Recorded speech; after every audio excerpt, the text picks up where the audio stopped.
आज, ठीक है, आज से बेसिकली अपना IIT जेई और नीट, ठीक है, जो दोनों का पोर्शन है, देखो फिजिक्स एंड केमिस्ट्री जेई और नीट का सिमिलर होता है, और पिछले 4 साल से जेई और NEET physics and chemistry similar आ रहा है। केमिस्ट्री बहुत ही इजी आ रहा है, ठीक है, दोनों जगह पे, जेई मेन में भी और नीट में भी। फिजिक्स थोड़ा सा एक स्टेज ऊपर, ठीक है, बट जो अभी बायोलॉजी एंड मैथ्स, नीट वालों के लिए बायोलॉजी कुछ भी नहीं है, सब पकड़ लो, ठीक है, बट जो जेई मेन का मैथ्स है वो बहुत ही ज्यादा डिफिकल्ट आ रहा है, ठीक है, बहुत ही ज्यादा डिफिकल्ट, मतलब आपने देखा होगा ना जेई मेन का फीडबैक सुना होगा आपने, ठीक है। तो मैं जस्ट लेक्चर स्टार्ट करने के पहले थोड़ा डरा नहीं रहा हूं, कुछ फैक्ट्स बता रहा हूं, ठीक है, कुछ फैक्ट्स पिछले आई थिंक पिछले हफ्ते में अपने कुछ डेमो लेक्चर्स वगैरह भी चल रहे थे, और मैंने आपको मतलब कुछ मार्क्स भी बताए थे, कितने मार्क्स में कितना होता है, क्या होता है, ठीक है। तो अभी मैं क्विकली आपको सब कुछ मतलब बिफोर वी स्टार्ट एक क्विक 10 मिनट का एक इंट्रोडक्शन, मतलब जेई और नीट का इंट्रोडक्शन, ठीक है, क्या बुक्स अपने को लेने हैं, ठीक है, मॉड्यूल्स हमारे थ्रू मिलेंगे आपको, ठीक है, पूरा का पूरा फिजिक्स केमिस्ट्री मैथ्स बायोलॉजी का मॉड्यूल्स मिलते रहेगा। कुछ लोग आप में से जो कंफ्यूज्ड है मैथ्स एंड बायोलॉजी में, जिनको हमने बोला हुआ है कि 2 महीना आपको लेक्चर अटेंड करने हैं, दोनों मैथ्स एंड बायोलॉजी दोनों, ठीक है, और maths and biology lecture attend करने के बाद, ठीक है, बट जो अपना बोर्ड का रिजल्ट आएगा और जो कॉलेज एडमिशन स्टार्ट होगा उसके पहले आपको मेक श्योर करना है कि इधर मैथ्स ड्रॉप करना है, बायोलॉजी ड्रॉप करना है। कोई होगा उसको चारों को सपोज लेके आगे बढ़ना है, तो अपने यहाँ पे 3 से 4 महीना आपको फिजिक्स केमिस्ट्री मैथ्स बायोलॉजी अलग अलग मिल सकता है, मैथ्स एंड बायोलॉजी अलग अलग मिलेगा, बट बाद में तो आपको यहाँ पे आइदर नीट ओरिएंटेड बायोलॉजी या जेई ओरिएंटेड मैथ्स पढ़ाया जाएगा। तो फिर जिन लोगों को बोर्ड्स में मैथ्स रखना होता है, ठीक है, उनको एक अलग से पढ़ना पड़ेगा, ठीक है। और किरण मैडम ने और मतलब जिनकी भी काउंसलिंग वगैरह हुई है, ठीक है, ध्यान में रखना, मुझे तो इंजीनियरिंग वाले कितने लोग हैं यहाँ पे, इंजीनियरिंग, ठीक है, और मेडिकल, तो इंजीनियरिंग एंड मेडिकल, ठीक है, तो इंजीनियरिंग के जितने भी स्टूडेंट्स हैं, एक चीज समझो कि आपका एम, मतलब बहुत सारे लोगों का अलग अलग एम होगा, बट मैं जनरली बोलता हूं कि आपका एम सपोज ये है, ये मतलब कौन सा एग्जाम, एडवांस, ठीक है, एडवांस है तो जेई मेन ये है और बोर्ड्स ये है, ठीक है, तो बोर्ड्स उसके बाद थोड़ा सा सीईटी, फिर उसके बाद बीच में सारे एग्जाम्स, वो वीआईटी, एसआरएम, बिटसैट, फिर जेई मेन और फिर जेई एडवांस, और जेई मेन और जेई एडवांस में बहुत बड़ा डिफरेंस है, ठीक है। तो मैं तो हमेशा बोलता हूं कि जितने भी लोग इंजीनियरिंग वाले होते हैं ट्राई मारने का जेई एडवांस,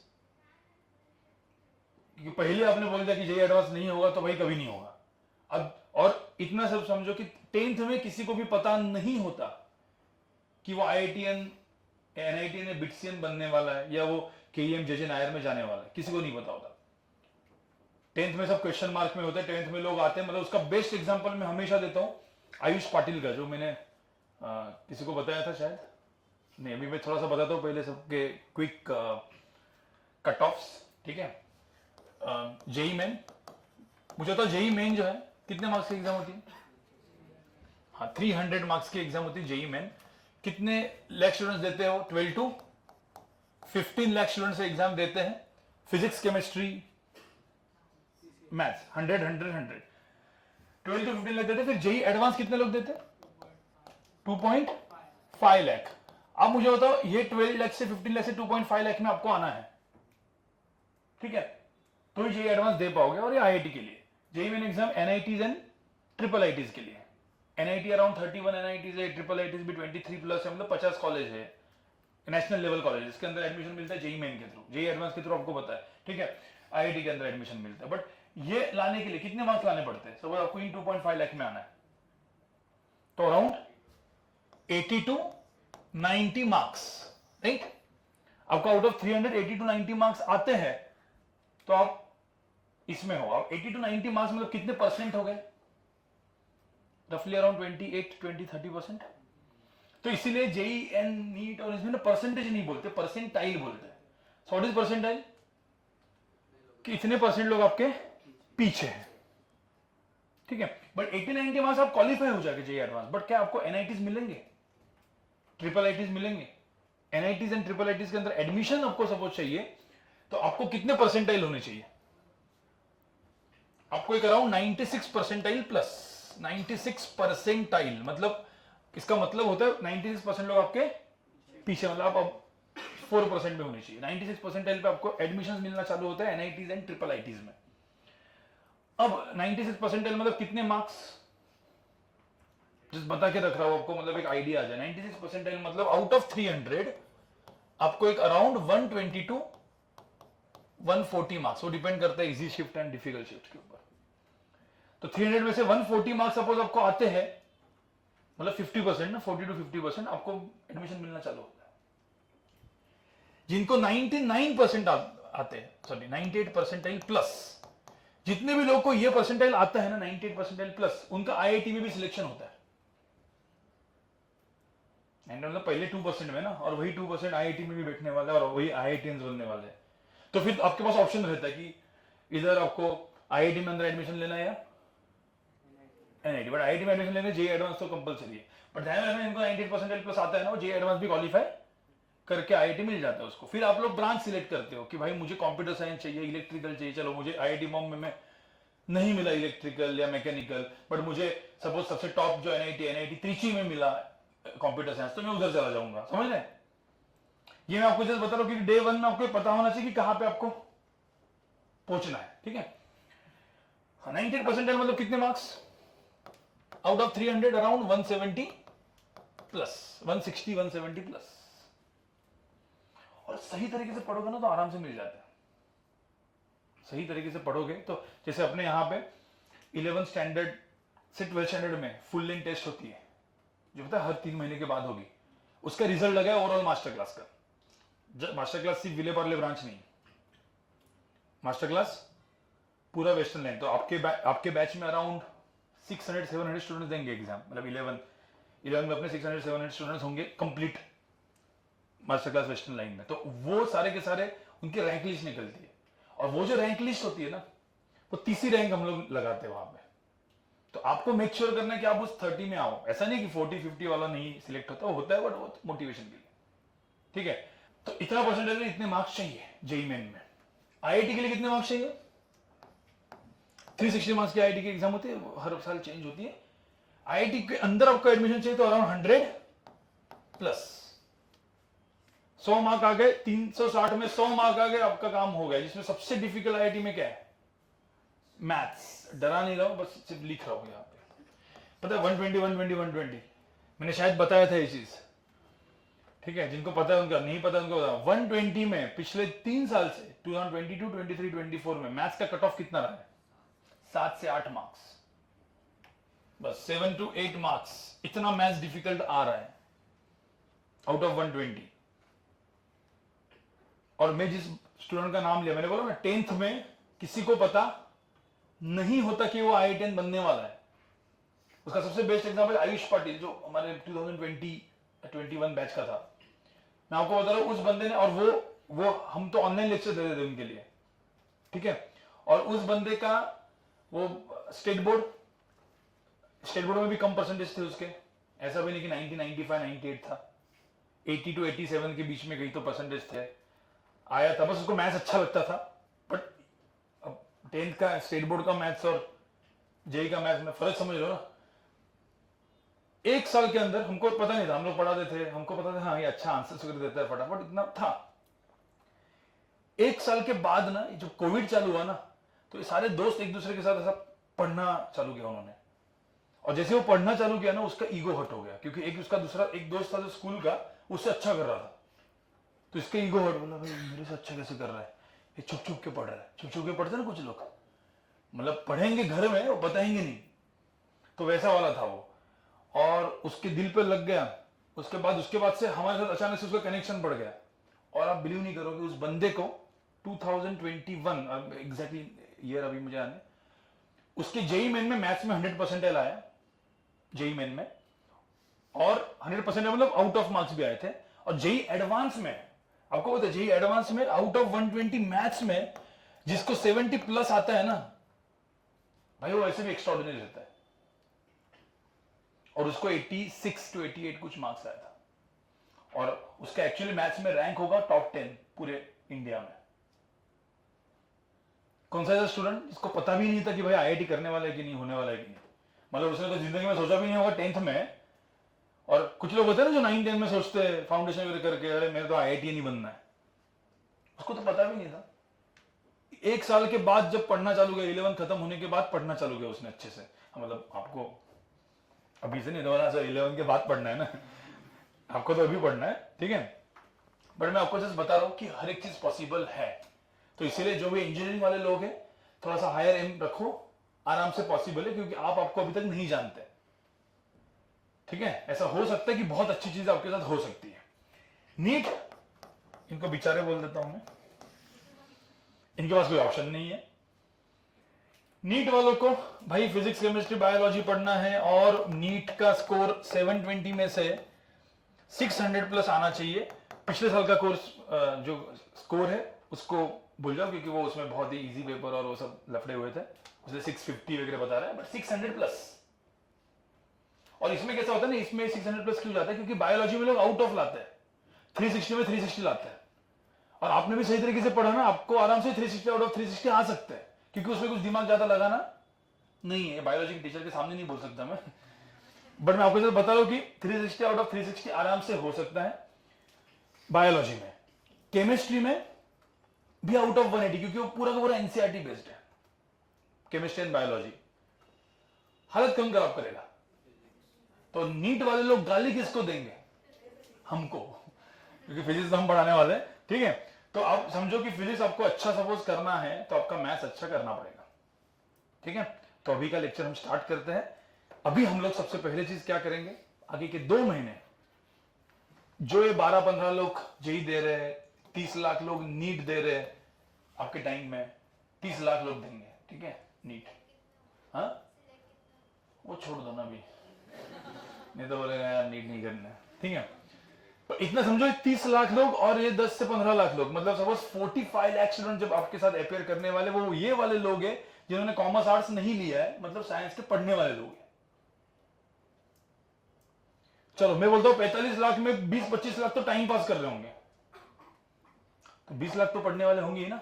अब उन 20 लाख में जो पढ़ाने वाले लोग होंगे हर जगह पे थ्रू आउट इंडिया में, मैं ऐसा थोड़ी बोलूंगा अरे मेरे को एलएन वाला टीचर जो है ना आई उनसे ज्यादा आता है, मैं बोलूंगा नहीं, उसने भी आईआईटी क्रैक किया, हमने भी किया, तो सबको, सबके पास नॉलेज क्या है, सेम। प्रोफेसर्स के पास बुक्स भी क्या है, सबके पास सेम। तो इंपॉर्टेंट क्या है कि पढ़ने का तरीका। तो आज हम बात करेंगे पढ़ने के तरीके के ऊपर, और 3 महीना आपने सही तरीके से पढ़ने का तरीका रखा। कुछ लोग के ऊपर मेरे ऑलरेडी लेक्चर्स हुए हैं, बट बहुत कम हुए हैं, तो अभी तो पूरे के पूरे लेक्चर जाएंगे। आपको एक 3 से 4 मेरे लेक्चर्स होने के बाद आपको एक आइडिया आएगा कि पढ़ना कैसे होता है, और वो आप स्मार्ट वे में पढ़ोगे तो बाकी लोगों से ऐसे आगे जाओगे, ठीक है। तो वो अपन चीजें देखते हैं। तो अभी हम लोग पढ़ेंगे मैथ्स। मैथ्स मतलब maths is required for physics. तो सबसे पहला चैप्टर जो होता है वो है स्केलर एंड वेक्टर। तो आप लोग मतलब टॉपिक का हेडिंग डाल दो, पढ़ना चालू करेंगे। अभी अपना जेई नीट का सिलेबस स्टार्ट हो चुका है, स्केलर एंड वेक्टर। मैंने उस दिन डेमो लेक्चर में थोड़ा सा पढ़ाया था कुछ लोगों को, ठीक है। अभी ये प्रॉपर, ये मतलब आप एक्चुअली ये प्रॉपर है। रफ बुक वगैरह किसी ने लाई होगी तो भाई रफ मत करो, इसको अच्छा ही करो बाद में, या घर पे जाके वापस प्रॉपर बुक में जेई नीट डाल के चालू कर दो, ठीक है। स्केलर एंड वेक्टर, ठीक है। अब सबसे पहला चीज सबने सुना होगा ना, स्केलर क्या होता है, वेक्टर क्या होता है? पता है किसी को स्केलर एंड वेक्टर क्या होता है? Scalar is defined by magnitude only and vector is defined by magnitude as well as direction. Right, तो scalar is defined by only magnitude. So scalar has magnitude, और मैग्नीट्यूड क्या है बताऊंगा मैं, what is magnitude. And vector is defined by magnitude and direction. Magnitude अभी कुछ लिखो मत, एक अपना रूल है। रूल ऐसा है कि जब मैं पढ़ाता हूं, ठीक है, अभी स्टार्टिंग का लेक्चर तो स्टार्टिंग के 15-20 मिनट तो आपको इजी लगेगा सब कुछ, या आगे भी, बट ध्यान में रखना कि पढ़ाने के टाइम में आपको लिखना नहीं, क्योंकि 10th में वो आदत होती है ना, तो वो सब नहीं करना है, क्योंकि अभी ये सोचने वाला चीज होने वाला है, ठीक ठीक है। और जैसे हम बोलते हैं will start from very zero level, एकदम जीरो से स्टार्ट करेंगे और एकदम ऊपर भी जाएंगे, ठीक है। तो सिर्फ सुनो, और जब मैं बोलूंगा लिखना है तो लिखना है। सो scalar has magnitude and vector has magnitude and direction both. सबसे बेस्ट एग्जांपल मैं आपको देता हूं, ठीक है। सबसे बेस्ट एग्जांपल है, सपोज एक आदमी है, ए पॉइंट यहां पे है और उसको ए मतलब सपोज अपन पकड़ते हैं, कोई भी एक सिटी का नाम दो भाई, मुंबई ले लेते हैं, सब लोग मुंबई बोलते हैं। अब मुंबई से निकला और इसको पहुंचना है, कहां पे पहुंचना है? दिल्ली ही बोलते हैं, ठीक है। तो मुंबई से दिल्ली जाना है, कितने पाथ, कितने वेज में जा सकते हो आप? कोई बोलेगा मतलब कितने कितने कैसे पाथ? ऐसा मत बोलो कि बस से जाएंगे, ट्रेन से जाएंगे, ठीक है। ऐसा जा सकते हैं, ऐसा जा सकते हैं, कोई सटका हुआ ऐसे ही जाएगा, ठीक है। तो कितने पाथ होंगे? इनफाइनाइट। बट आपको सपोज, अब जैसे इधर से गया मुंबई से दिल्ली लगा 2000 किलोमीटर, ठीक है। यहां से गया लगा जैसे 3000 किलोमीटर, यहां से गया उसको लगा है 10,000 किलोमीटर। तो बेसिकली ये जो है, ये जो हम लोग ने बोला, इसको हम लोग क्या बोलते हैं फिजिक्स में? डिस्टेंस। पता है ना, distance travel along path 1 is 2000, along path 2 is 3000 kilometre. मुझे सपोज एकदम शॉर्टेस्ट डिस्टेंस में जाना है, तो कैसे जाएंगे? कैसे जाएंगे इसमें? हाँ, मतलब यहां से निकलेंगे और सीधा ऐसे जाएंगे, बराबर ना। और ये जो गया, इसको हम लोग क्या बोलते हैं? डिस्प्लेसमेंट। इसको डिस्प्लेसमेंट बोलते हैं, ठीक है। और लेट्स से ये होगा जैसे 1000 किलोमीटर, सीधा गया। तो अब मैंने आपको बोला कि भाई तुम मुंबई में, तुम लोग हो, 1000 किलोमीटर जाओ, दिल्ली पहुंचोगे? अरे भाई मतलब सपोज यहां से निकलेंगे और सीधा 1000 किलोमीटर जाओगे तो पहुंचोगे? नहीं पहुंचोगे ना। उल्टा के तो दुबई में पहुंचोगे, समुद्र में पहुंचोगे, किधर और जगह पहुंचोगे, बराबर ना। तो आपको क्या चाहिए? डायरेक्शन। तो आपको मैग्नीट्यूड, मतलब जो नंबर है ना 1000, उसको हम लोग क्या बोलते हैं? मैग्नीट्यूड। और जो डायरेक्शन है, कुछ एंगल में जाओ, यहां से 30 डिग्री में जाओ, तो उसको हम लोग क्या बोलते हैं? डायरेक्शन। तो मैग्नीट्यूड एंड डायरेक्शन दोनों रिक्वायर्ड है टू डिफाइन व्हाट? डिस्प्लेसमेंट। इसीलिए उसको हम लोग बोलते हैं वेक्टर क्वांटिटी। तो पहले हम लोग क्या करेंगे, एकदम बेसिक एकदम कि स्केलर कौन से होते हैं, वेक्टर कौन से होते हैं। तो स्केलर कौन से होते हैं? जिसको डायरेक्शन नहीं है। सबसे पहला तो क्या था? डिस्टेंस। ये तो अपन ने बोल दिया डिस्टेंस, सबसे पहला डिस्टेंस है, ठीक है। उसके बाद मुझे बताओ, डिस्टेंस के बाद उसके बाद आपने देखा होगा टाइम। क्या टाइम को डायरेक्शन होती है? ऐसा बोलेंगे इतना अभी 2 बजे है नॉर्थ में, नहीं ना, तो अपन टाइम डायरेक्शन नहीं, ठीक है। डिस्टेंस अपॉन टाइम को क्या बोलते हैं? स्पीड। बचपन में पढ़ा होगा। तो स्पीड भी क्या होता है? स्केलर। उसके बाद सबसे बेस्ट अपना मास। इसका मास 30 kg दिख रहा है, 30 kg है साउथ में, बोलते क्या? नहीं बोलते। अपन मास को डिफाइन करने के लिए क्या बोलते? सिर्फ क्या? नंबर। तो मास क्या है? नंबर। तो जो भी सिर्फ नंबर चाहिए, जो मैग्नीट्यूड चाहिए, उसको हम लोग बोलेंगे।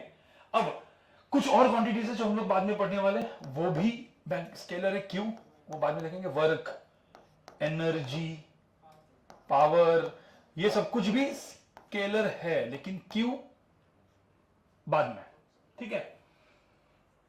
वेक्टर क्या होता है? सबसे बेस्ट डिस्प्लेसमेंट। सो डिस्प्लेसमेंट क्या होगा? वेक्टर, ठीक है। आप पूरा का पूरा स्पेलिंग लिख देना, ठीक है। डिस्प्लेसमेंट वेक्टर है। उसके बाद डिस्प्लेसमेंट अपॉन टाइम क्या बोलते हैं? वेलोसिटी। वेलोसिटी वेक्टर है। फिर वेलोसिटी अपॉन टाइम एक्सेलरेशन। ये सब कुछ अच्छे से पढ़ेंगे बाद में। इसको स्टार्ट करने के लिए 1.5 महीना जाएगा, और उसके पहले सिर्फ मैथ्स। अभी कोई भी चीज अपने को रटनी नहीं है, समझना है। तो वो डिफरेंस है अपने 9th 10th के स्टडीज में, जेईई एंड नीट के स्टडीज में, ठीक है। हाँ, 11th 12th में भी कुछ बहुत सारे लोग रटवाएंगे, उनको बोर्ड्स बोलते हैं। बहुत सारे बोर्ड सीडी की क्लासेस आपको मिलेंगे जो आपको मस्त मस्त एकदम डेफिनेशन लिखवा के देंगे, रटवाएंगे, बट वो उसका जेईई नीट से कोई मतलब कुछ नहीं होगा आपको उसमें, ठीक है।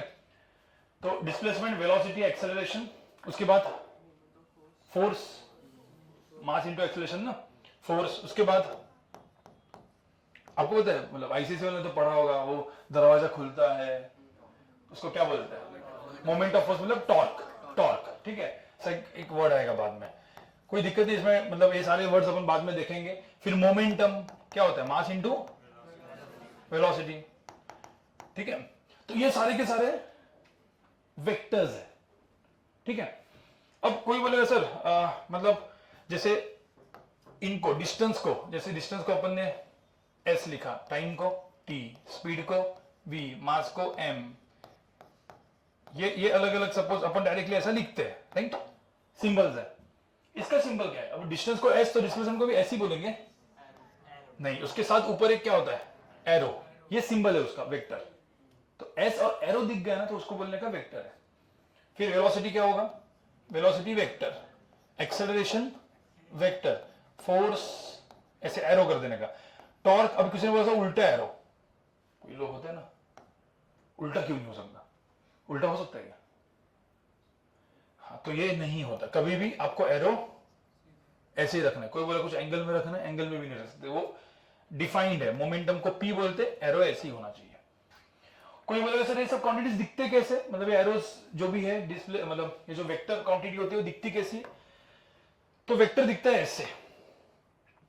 कोई भी एरो आपको दिख गया ना कहीं पे भी, ये जो एरो है, ये एरो का मतलब क्या होता है? वेक्टर। जैसे मैंने बोला ये है डिस्प्लेसमेंट वेक्टर, ये है वेलोसिटी वेक्टर, ये है फोर्स वेक्टर। तो वेक्टर का मतलब क्या है? Simple arrow. डिस्प्लेसमेंट, सपोज मैंने बोला ये एरो, इस एरो की क्या होती है? हमेशा एक एरो की क्या होती है? लेंथ, जिसको हम लोग क्या बोलेंगे? मैग्नीट्यूड। और जिस डायरेक्शन में वो एरो है वो क्या हो गया? डायरेक्शन, वो एंगल के साथ। तो सपोज मैंने बोला इसका मैग्नीट्यूड, इसकी लेंथ है 10 मीटर, तो 10 मीटर लिख दिया। इसकी लेंथ है कुछ 4, तो ये हो गया 4, बट 4 मीटर पर सेकंड, तो यूनिट भी लगा देने का। फोर्स का यूनिट क्या है? न्यूटन। तो बोला 3 न्यूटन का फोर्स नीचे लगा है, तो सब हम लोग बोलेंगे 3 न्यूटन। समझ में? तो इसकी लेंथ कितनी होगी? 3, इसकी लेंथ कितनी होगी? 4, इसकी लेंथ 10। तो अभी किसी ने सपोज बोला है कि मुझे डिस्प्लेसमेंट की लेंथ, एस वेक्टर की लेंथ 10 है, तो एस वेक्टर इक्वल टू 10। क्या ये सही है? ये वेक्टर और एक नंबर है ना, स्केलर। क्या वेक्टर इक्वल टू स्केलर होता है? तो कुछ तो गलत है ना, तो फिर इसको लिखेंगे कैसे? हाँ, so magnitude of S vector भी इतना बड़ा बड़ा कौन लिखेगा? उससे एकदम सिंपल है। इसके अंदर एक चीज होती है जो आपने मैथ्स में पढ़ा होगा, ये पढ़ा है कि नहीं? ऐसा क्या बोलते हैं इसको? हाँ, एब्सोल्यूट वैल्यू क्या बोलते हैं इसको? मॉड्यूलस। नहीं पढ़ा है? सुना होगा ना मॉड्यूलस। तो मॉड ऑफ एस मतलब क्या? मॉड्यूलस।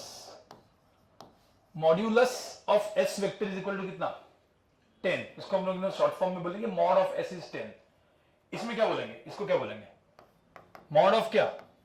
v equal to 4। इसको क्या बोलेंगे? Mod of f equal to 3। ठीक है? ये कुछ कुछ टर्म्स है जो अपने को भी आज के लेक्चर में लगने वाले। ठीक है? आज के लेक्चर में मैं कुछ अलग कुछ अभी तक पढ़ाया नहीं है, मैं आपको जस्ट बता रहा हूं कि क्या क्या होता है।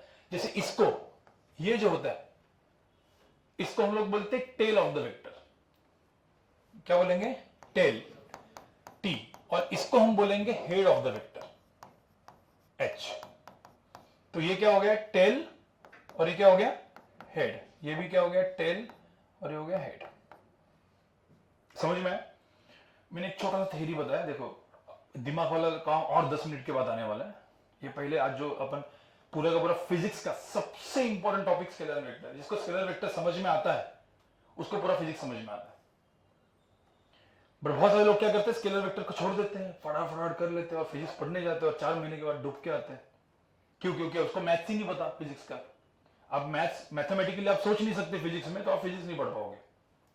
नीट वालों को खास करके मैकेनिक्स बहुत डिफिकल्ट जाता है। मैकेनिक्स के अराउंड 8 to 10 चैप्टर्स हमको पढ़ना है, और वो नीट का सबसे डिफिकल्ट टॉपिक होता है। सर चमकता ही नहीं, चमकना मतलब वो स्ट्राइक होता है ना, वही नहीं होता।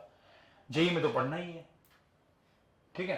तो ध्यान में रखना, ये मैकेनिक्स के आगे के 8 से 10 चैप्टर्स जो मैं लेने वाला हूं, ठीक है, दिसंबर जैन फेब तक जाएंगे। उसका सबसे इंपॉर्टेंट टॉपिक कौन सा है? Scalar vector. ठीक है? तो क्विकली अभी मैंने क्या क्या बोला एक बार और फिर लिखना आपको। स्केलर वेक्टर, स्केलर क्या होता है? Which has magnitude, vector has magnet direction both. Magnitude मतलब क्या? Number. Magnitude is a positive value. Positive value को डिफाइन करने के लिए हम लोग क्या लिखते हैं? उसको मॉड में लिखते हैं। These are all scalars, these are all vectors. Vectors में सिंबल्स होता है, और वेक्टर मतलब vector is nothing but what? Arrow. Arrow का एक टेल होता है और हेड होता है, टी एच, टेल हेड। उसका मैग्नीट्यूड होता है, डायरेक्शन होता है। ठीक है, तो इतना फटाफट लिखो आप लोग। अब क्वेश्चन मार्क क्या है कि जो वेक्टर्स होते हैं, जैसे ये वेक्टर है, ये वेक्टर है, वेक्टर है, इन वेक्टर्स को ऐड कैसे करते हैं? सबको तो पता है स्केलर्स को कैसे ऐड करते हैं। स्केलर्स मतलब क्या? नंबर्स। ठीक है, मैंने बोला 10 प्लस 20 कितना होगा? 30, सबको पता है। 10 इंटू 20 200, मतलब अपन बोला ना एनर्जी जूल्स में होता है 10 जूल, तो 10 जूल प्लस 20 जूल कितना बोलेंगे आप? 30 जूल। तो ये सब बोल सकते हैं, जो भी जो स्केलर क्वांटिटीज है ना उसको डायरेक्टली अपन ऐड कर सकते हैं। 2 सेकंड्स प्लस 5 सेकंड्स 7 सेकंड्स, ये सब कुछ पता है आपको, क्योंकि आपको स्केलर्स को ऐड करना बचपन से सीखा है। बट क्या हमने वेक्टर्स को ऐड करना सीखा है? जो आपने अभी तक वेक्टर्स देखे हैं 2 Newton force plus 3 Newton force 5 Newton बोलते थे आप, बट उसका डायरेक्शन हम लोग हमेशा ऐसा लेते थे कि हाँ एक पेन को 2 न्यूटन से इधर से खींचा, 3 न्यूटन से इधर से खींचा, तो पेन कहां पे जाने वाला है? इधर ही जाने वाला है। तो हम डायरेक्ट बोलते थे 2 प्लस 3 कितना? 5। बट अभी हम देखेंगे कि सपोज डायरेक्शन अलग अलग होती है, कुछ फोर्सेस वेक्टर्स अलग अलग होते हैं, तो उनको कैसे ऐड करना है। तो अपना टॉपिक का नाम है वेक्टर एडिशन, और ये जो वेक्टर एडिशन होगा, ठीक है, अब ये वेक्टर एडिशन आप देखोगे बहुत सारे वेक्टर क्वांटिटीज आएंगे। जैसे 12th में आपने मैग्नेटिक फील्ड पता है, सो मैग्नेटिक फील्ड भी वेक्टर होता है। इलेक्ट्रिक फील्ड जिसको चार्ज के ऊपर वेक्टर होता है। तो बहुत ऐसे वेक्टर क्वांटिटीज आने वाले, बट आपको पता ही नहीं समझ उनको ऐड कैसे करना। तो फिजिक्स पढ़ सकते हो क्या? नहीं कर सकते। तो ऐड सब्ट्रैक्ट वेक्टर्स को मल्टीप्लाई कर सकते कि नहीं, वो भी पता होना चाहिए। तो वो सब कुछ हम लोग पहले पढ़ेंगे, उसके बाद ही फिर फिजिक्स पढ़ेंगे। ठीक है, तो वेक्टर एडिशन, अब वेक्टर एडिशन के 2 मेथड्स होते हैं। एक को हम बोलते हैं ट्रायंगल लॉ, ठीक है, और दूसरा जो होता है उसको हम बोलते हैं पैराग्राम लॉ। ठीक है, अब ट्रायंगल लॉ क्या है, पैराग्राम लॉ क्या है? ठीक है,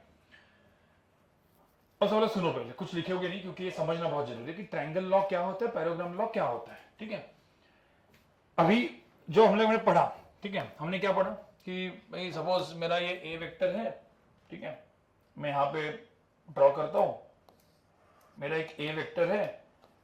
इस ए वेक्टर की जो लेंथ है वो है सपोज कुछ 4, और मेरा यहां पे एक बी वेक्टर है, उस बी वेक्टर की लेंथ सपोज है 6। और किसी ने मुझे बोला कि इन 2 वेक्टर्स को मुझे ऐड करना है, मतलब मुझे ए वेक्टर प्लस बी वेक्टर करना है। तो क्या आप डायरेक्ट ऐसा बोलोगे ए वेक्टर की लेंथ 4 है तो 4 प्लस 6 इक्वल टू 10? नहीं।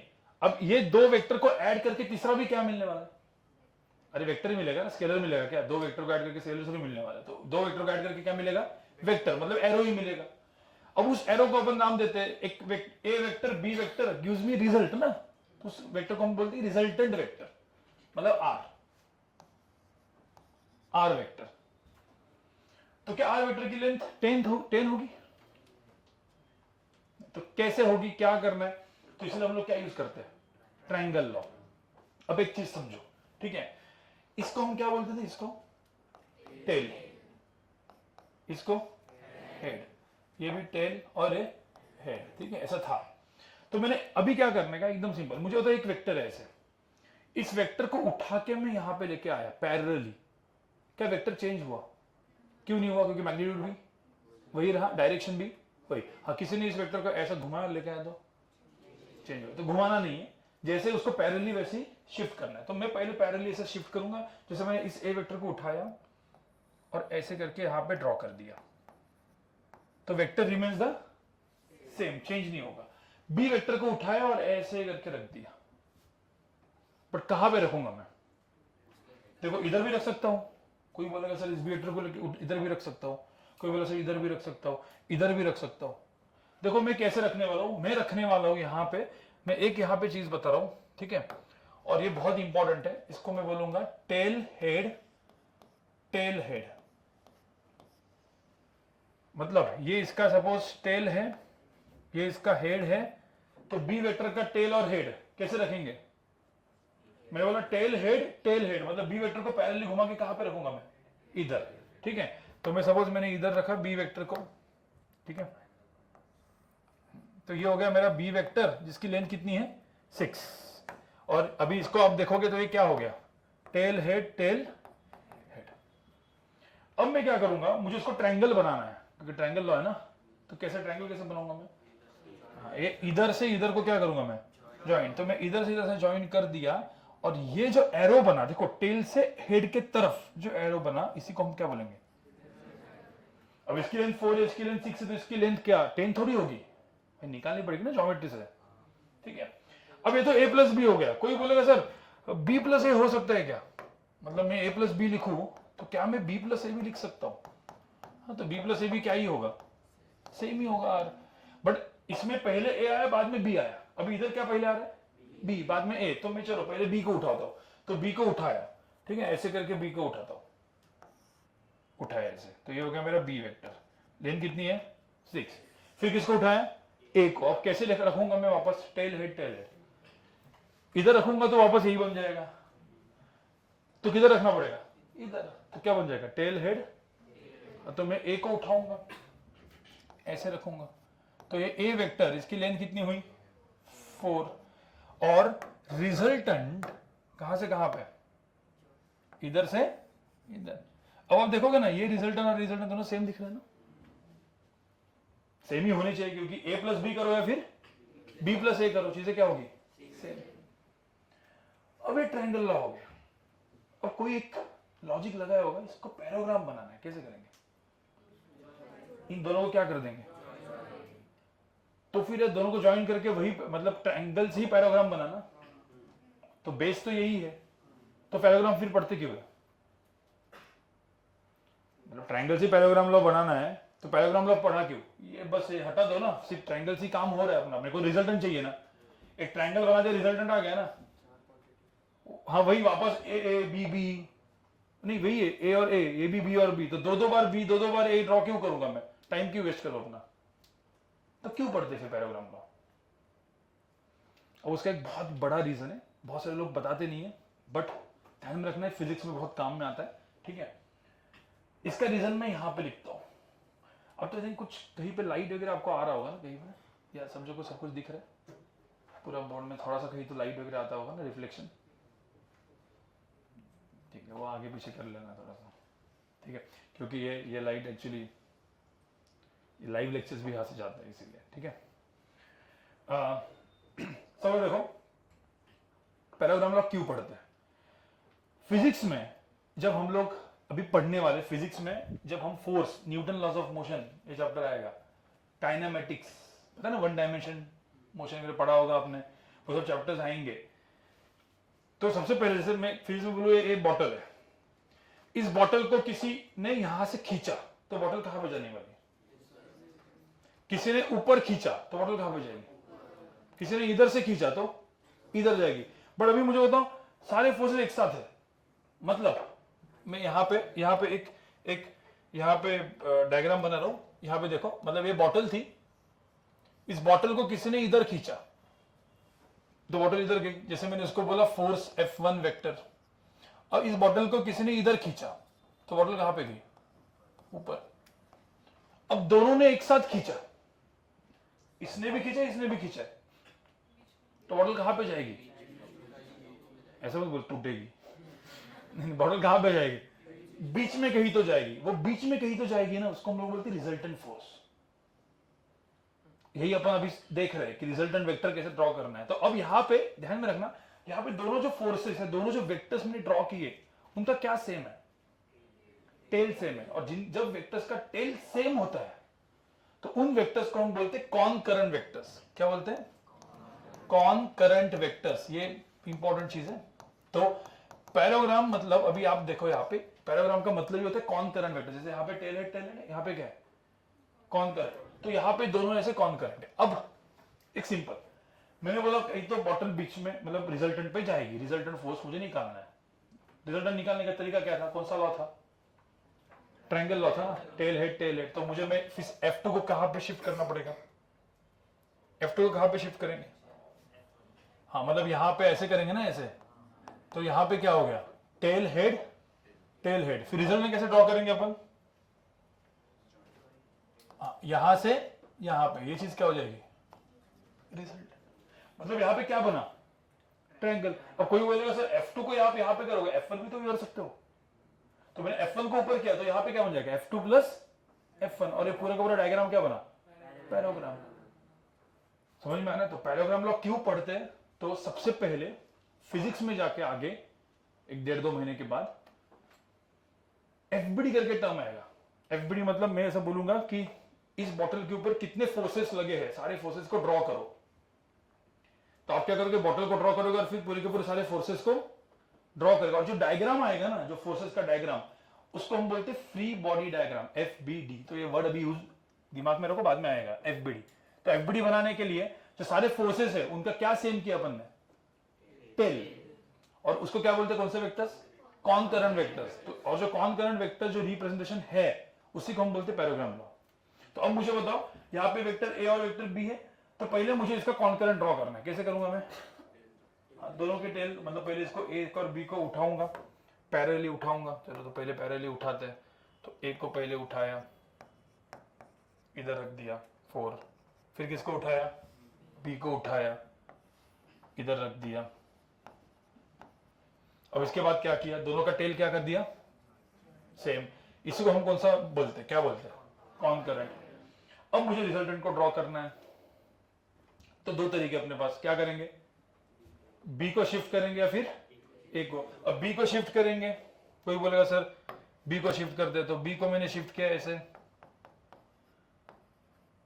कोई बोलेगा सर ए ने क्यों बनाया, तो ए को शिफ्ट करते हैं। तो क्या बन गया यहां पे, ठीक है। और ये जो पैराग्राम का डायगोनल, आप एक्चुअली देखोगे ये ए प्लस बी, ये रिजल्टेंट कहां से कहां पे आएगा, अंदर।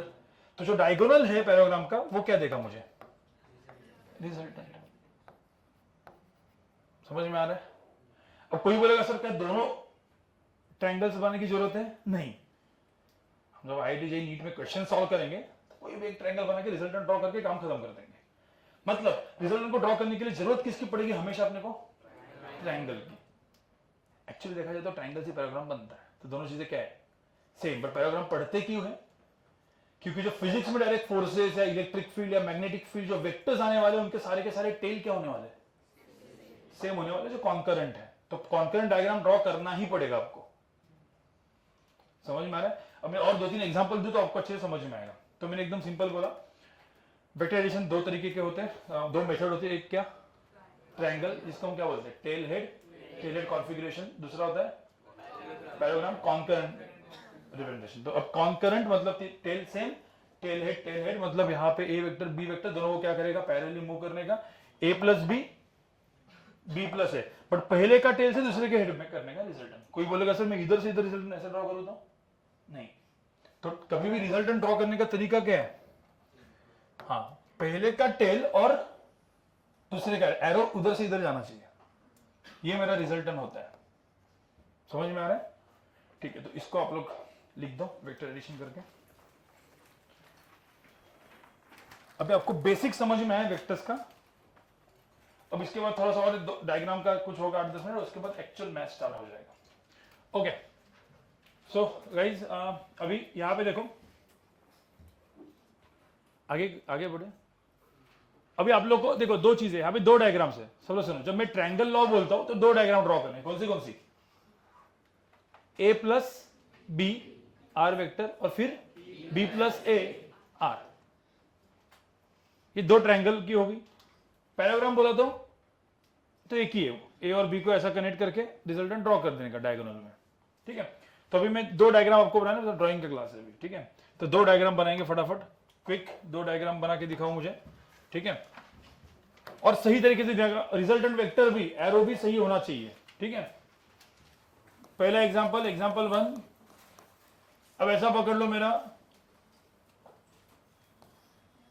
ये ए वेक्टर है और ये बी वेक्टर है, ठीक है। जो मैंने जैसे ड्रॉ किया वैसे ही ए वेक्टर ऐसा है, ठीक है। ए वेक्टर की लेंथ है 3, बी वेक्टर की लेंथ है 4, ठीक है।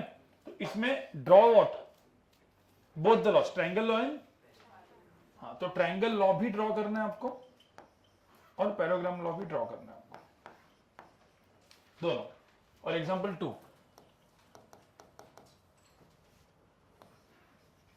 ये ए वेक्टर है 3 और बी वेक्टर है 4 और यहां पे A vector is perpendicular to B vector ऐसा दिया हुआ है। इसमें भी क्या निकालना है? Draw what? Triangle law and parallelogram law. Draw करो। एक मिनट, मुझे पहले ये बताओ, ये फर्स्ट वाला ट्रायंगल लॉ वाला, दो ट्रायंगल बनेंगे ना, ए प्लस बी बी प्लस है, तो पहला ट्रायंगल कैसे बनेगा? ए को ऐसा कैसे ड्रॉ करो, फिर बी कैसे आएगा? बी कैसे आएगा? बहुत सारे लोगों ने इसको ऐसा ड्रॉ किया, भाई बी ऐसा है ना, इधर देखो एक बार, लिखो मत, पहले सिर्फ चेक करो। बी को मैं ऐसे क्या ऐसा लेके आऊंगा तो इधर ऐसे रखूंगा ना मैं, ये हो गया बी ना, तो रिजल्टेंट कैसे ड्रॉ होगा? इधर से इधर, ये हो गया मेरा रिजल्टेंट ड्रॉ। ये कौन सा डायग्राम है? ए प्लस बी, बी प्लस है, हाँ बी प्लस ए में पहले बी, ठीक है, तो पहले बी, उसके बाद ए, कहां पे? ऐसा क्या? नहीं, ऐसे मतलब क्या हो गया? हेड और हेड हो गया, नहीं, क्या चाहिए? टेल हेड, तो ए इधर, देखो गलती मत करो, देखो कभी हमेशा क्या होना चाहिए? टेल हेड, टेल हेड, और रिजल्टेंट कैसे होगा? पहले का टेल, दूसरे का हेड, ये हो गया मेरा रिजल्टेंट। समझ में आया? ठीक है। और पैराग्राम में कैसे दिखेगा? ए और बी दोनों क्या? ए और बी दोनों का टेल क्या होगा? सेम, तो ए लेके आएंगे, बी इधर से इधर। अब क्या करेंगे? यहां पे ए और बी हो गया, दोनों का टेल क्या हो गया? सेम। रिजल्टेंट कैसे होगा? रिजल्टेंट, और कुछ लोगों ने गलती की है, रिजल्टेंट ऐसे ड्रॉ किया है, क्या होगा? क्या रिजल्टेंट ऐसे? क्या ट्रायंगल थोड़ी है, कौन सा लॉ है? पैराग्राम, ये कॉन्करेंट है, तो कभी रिजल्टेंट कहां पे होगा? बीच में कहीं तो होगा, डायगोनल। तो उसके लिए क्या करो? ए को शिफ्ट करो या फिर बी को शिफ्ट करो, मतलब आइदर आप इसको ऐसे कर लो, इस बी को ऐसे शिफ्ट करेंगे, ठीक है, एक ये हो गया, या फिर ए को शिफ्ट करेंगे, ये चीज क्या हो जाएगी? रिजल्टेंट।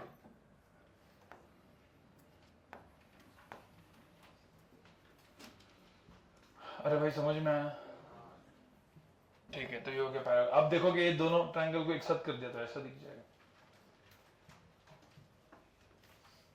और एक चीज बहुत सारे लोगों के कंफ्यूजन आया होगा कि सर आपने दो चीजें बताई, दो, टेल हेड और टेल टेल।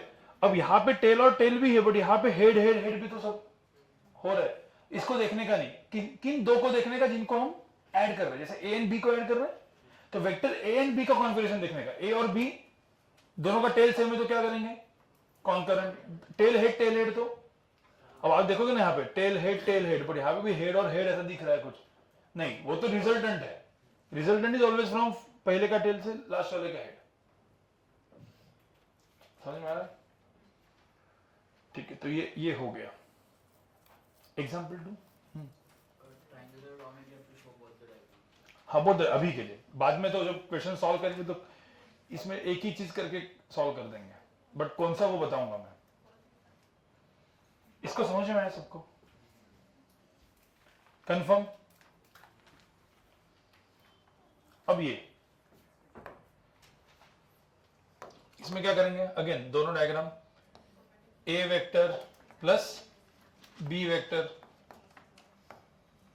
ये 3 है, ये 4 है, दोनों एक दूसरे के क्या है? परपेंडिकुलर। बी प्लस ए में ये बी है, ये ए है, दोनों परपेंडिकुलर है, ठीक है, 4 और 3। तो रिजल्टेंट इस केस में कैसे होगा? देखो सब लोग ने यही किया है क्या? सो ये हो जाएगा रिजल्टेंट, यहाँ पे ये हो जाएगा रिजल्टेंट। और कोई बोल सकता है रिजल्टेंट की वैल्यू कितनी इसमें? क्या यूज किया? Pythagoras theorem. तो ये चीज हो जाएगा अंडर रूट ऑफ क्या? 3 स्क्वायर प्लस 4 स्क्वायर, तो कितना होगा? 5, under root of 25 which is 5। ठीक है, तो इसमें भी 5 है, इसमें भी 5 है, मतलब मुझे तो वेक्टर को ऐड करने के लिए किसकी जरूरत पड़ रही है? इस केस में तो किसकी जरूरत पड़ रही है? इस केस में क्या है वो देखेंगे, समझ में आ रहा है? चलो तो ये हो गया, ये तो ट्रायंगल लॉ हो गया। पैराग्राम लॉ कैसे दिखेगा इसमें? ए और बी, ए को बी को, ए को ऐसे ड्रॉ करेंगे, बी को ऐसे ड्रॉ करेंगे, दोनों का क्या सेम हो? टेल। इसको हम लोग क्या बोलते हैं? कॉनकरेंट। ठीक है, दिमाग में सब ऐसे वर्ड जाने दो, क्योंकि अभी 2 साल रहने हैं। ठीक है, कॉनकरेंट वेक्टर्स। रिजल्टेंट कैसे होगा? रिजल्टेंट तो बस बी को ऐसे शिफ्ट करेंगे या ए को ऐसे शिफ्ट करेंगे, तो ये हो गया मेरा बी, ये हो गया मेरा ए, और बीच में इधर से इधर क्या हो गया? रिजल्टेंट। बस। बट इस केस में पैराग्राम क्या बन गया है? रेक्टेंगल। रेक्टेंगल स्क्वायर कब होगा? जब दोनों। ठीक है, समझ में आया? इतना समझ में आया कि कैसे दोनों वेक्टर्स को ऐड करते हैं? तो दोनों वेक्टर को ऐड करने के तरीके क्या है? Triangle law and parallelogram law. Parallelogram क्यों यूज करते हैं हम लोग? क्योंकि दोनों का पैराग्राम क्या होता है? दोनों का टेल सेम होता है, जो फिजिक्स में यूज होने वाला है। तो फिजिक्स में फाइनली हम लोग क्या यूज करने वाले हैं? पैराग्राम लॉ यूज करने वाला है। ठीक है, अब और एक बहुत इंपॉर्टेंट रीजन जिसके वजह से हम पैराग्राम लॉ यूज करते हैं, आपको समझ में आएगा। मैं आगे कुछ क्वेश्चन दे रहा हूं, यहां पे देखो। एक मिनट, ये हो गया सबका? ये एक मिनट, किसको अभी तक डाउट है? कुछ डाउट वगैरह है? आई थिंक और लेक्चर आगे जाएगा तो क्लियर हो जाएगा डाउट। ठीक है, और ध्यान में रखना अपना, मैंने आपको एक चीज बोली थी, आई थिंक जितने भी लेक्चर्स मैंने कुछ अटेंड किए होंगे, हम लोग कहां से स्टार्ट करेंगे? जीरो लेवल, एकदम जीरो लेवल। आपको अभी मैथ्स के जब लेक्चर्स होंगे तो मैथ्स के पहले तो बेसिक लेक्चर्स होंगे, डायरेक्ट भानु सर या आतिफ सर के लेक्चर्स नहीं होंगे। एकदम बेसिक लेक्चर्स जो पहले 8, 9, 10 का भी थोड़ा सा मैथ्स ब्रशअप कराएंगे, ट्रिग्नोमेट्री ये वो सब कुछ, मतलब जो किए हुए पाप आपके धो देंगे। उसके बाद हम आगे बढ़ेंगे। ठीक है, और आगे बढ़ेंगे मतलब ध्यान में रखना, 0 से स्टार्ट और जेई एडवांस तक। ठीक है, तो हर एक चीज कवर हो जाएगी, तो कोई डिमोटिवेट होने की यहाँ पे बात नहीं होगी। डिमोटिवेट होंगे आप बाद में होंगे, जब होंगे तब टेंशन मत लो। ठीक है, कर लेंगे मोटिवेट आपको। अब यहां पे देखो, अभी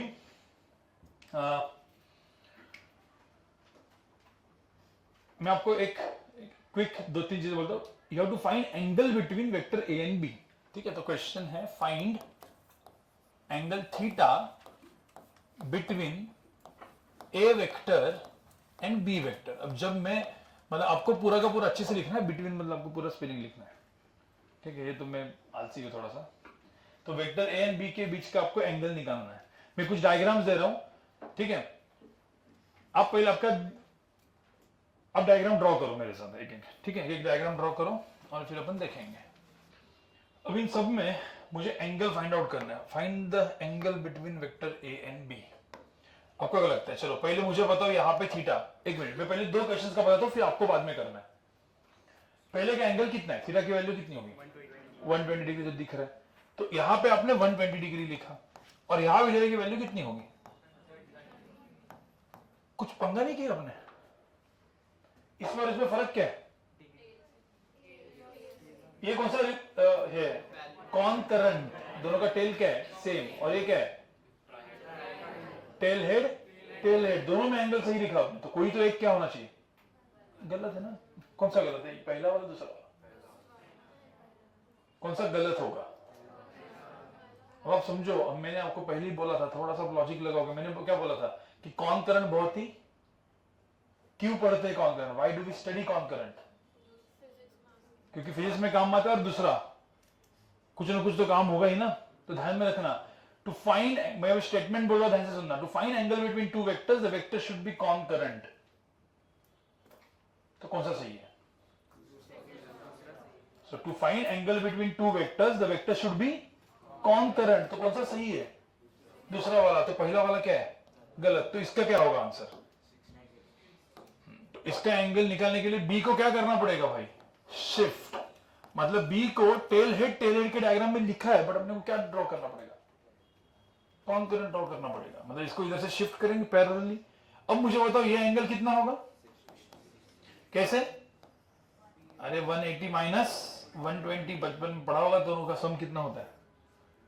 दोनों का सम क्या होता है? 180। तो 180 माइनस 120 कितना? 60 डिग्री। अभी बचपन में नहीं पढ़ा तो अभी पढ़ लिया होगा। ये थोड़ा सा, तो थीटा की वैल्यू पहले में कितनी होगी? 60, दूसरे में कितनी होगी? दूसरे में 30। अब तीसरा, चौथा और पांचवा खुद से करना। Find angle between vector A and B. क्या लगता है इसमें ये एंगल कितना है? ये तीसरा, ये डायरेक्ट। क्यों? क्योंकि क्या दिया पहले? कौन कर, तो थीटा की वैल्यू यहां पे कितनी होगी? 100 डिग्री। इसमें 140। क्यों? क्या करेंगे अपन? बी को क्या करेंगे? शिफ्ट। तो पहले यहाँ पे बी को शिफ्ट करेंगे क्योंकि ये ट्रायंगल में है, तो पहले तो अपने को ऐसा शिफ्ट करना पड़ेगा। फिर ये 40 डिग्री है तो कितना हो जाएगा? 180 माइनस कितना?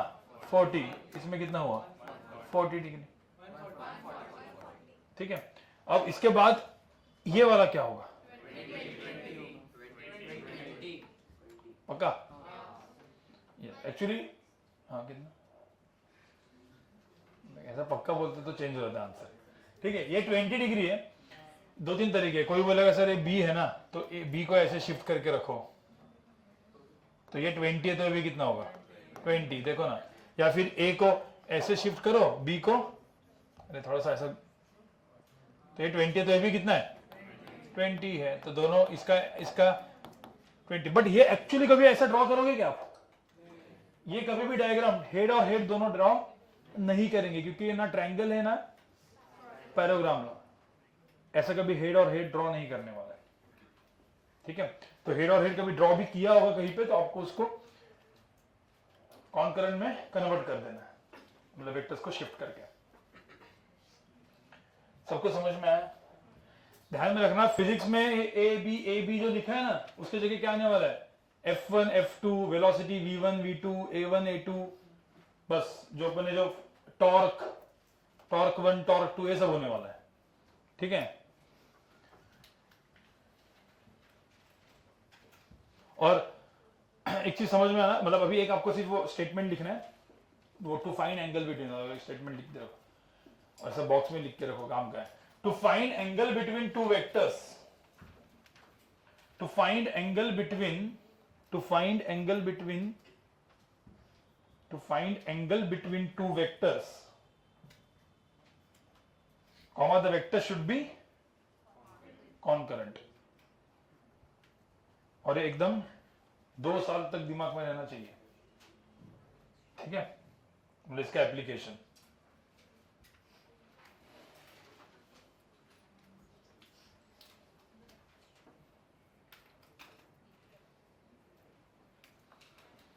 चलो, अब हम लोग एक्चुअल वेक्टर्स को ऐड करेंगे। ठीक है, एक्चुअल वेक्टर्स को ऐड करेंगे, लेकिन वो करने के पहले थोड़ा सा क्विकली मैं आपको एक बेसिक ट्रिग्नोमेट्री एंड पाइथागोरस जो बचपन में पढ़ा रिवाइज करा, तो वो ट्रिग्नोमेट्री अपने ट्रिग्नोमेट्री के लेक्चर्स में मैथ्स में आराम से होगा, वो तो आराम से होते रहेगा। अभी यहां पे हम क्या करेंगे उसको? ठीक है, मतलब अभी जो मैं पढ़ाऊंगा वो अपने फिजिक्स में लगने वाला ट्रिग्नोमेट्री। ठीक है, पहले तो पाइथागोरस क्या होता है? पाइथागोरस थ्योरम किसके लिए वैलिड है? राइट एंगल ए बी, तो इसके लिए कितनी होती है?